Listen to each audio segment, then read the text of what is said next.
when little Edith was 17 years of age, she married Raymond Monroe.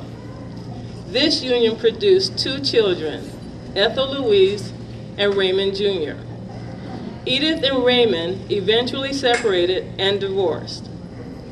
In 1940, when Edith was 33 years of age, she met and married a dashing young police officer, Robert Webb Jr. This union produced 3 more children, Valerie, Vicky, and Robert III. In 1933, dictator Adolf Hitler assumed power in Germany and began an alliance with Italy and Japan. The United States tried to remain neutral as Hitler's troops marched through Europe, but on December 7, 1941, a day that does still live in infamy, the Japanese Air Force bombed the United States Naval Base in Hawaii, and the United States was once again embroiled in World War. Robert joined the Army and was deployed overseas, leaving Edith on the home front with a new baby to take care of. Eventually, the war ended and Robert came home. The young family purchased a home and settled down. Unfortunately, Robert was rather footloose and fancy-free, and Edith, being an independent spirit, tolerated no such behavior. And so, they separated and went their separate ways. In the history of the United States, all sporting events and teams were segregated, either all black or all white. On April 14, 1947, when Edith was 40 years of age, Jackie Robinson became the first black man to integrate a Major League Baseball team, playing for the then Brooklyn Dodgers. Segregation was the law of the land in many of the United States, including Alabama. In 1955, when Edith was 48 years of age, a black woman named Rosa Parks boarded a bus where black people had to sit in the back. Mrs. Parks took her seat, but once the white section of the bus was full, there was one white man left standing. The bus driver ordered Mrs. Parks to relinquish her seat to the man, and she, being tired from a hard day's work, refused and was consequently arrested. The black community organized a boycott of the Montgomery Transit Company. They gathered together and formed the Montgomery Improvement Association, led by a young minister, Martin Luther King Jr., and thus the civil rights movement began in earnest.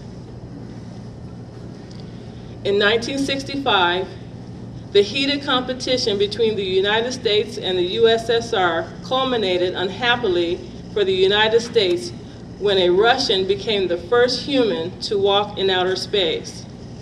4 years later, in 1969, when Edith was 62 years of age, she watched TV in amazement as American Neil Armstrong became the first human being to walk on the moon.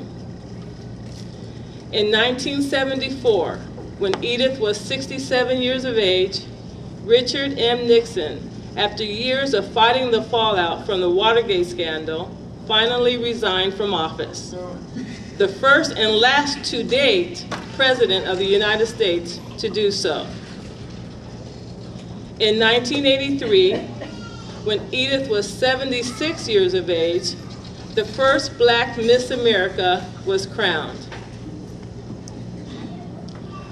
On September 11, 2001, when Edith was 94 years of age, the United States was attacked and seriously damaged on her own soil for only the second time in history, unleashing what many fear may be the beginning of World War III. From horse and buggy to man on the moon, the history of the century has culminated in this celebration for a wonderful woman whose strength and independent spirit, through good times and bad, allowed her to raise 5 children to adulthood, keeping a roof over their heads, food in their bellies, and clothes on their backs. A woman whose strength and independent spirit has allowed her to survive the 20th century with grace and beauty, to reach this milestone of 100 years of life, still seeing it all and trying to do a lot of it. Please give a welcoming hand to the woman of the hour, our guest of honor, Edith Webb.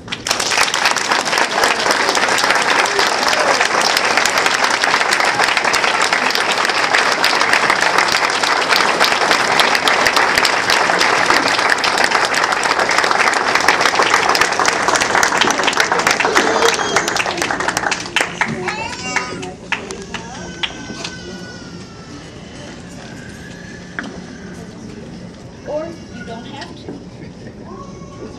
There we go. Words cannot express how happy I am that so many of you could come and help me celebrate my birthday. Some of you have come a long way, some of you I haven't seen for a long time, and probably will never see again. But I wish all of you health, wealth, and happiness. God bless.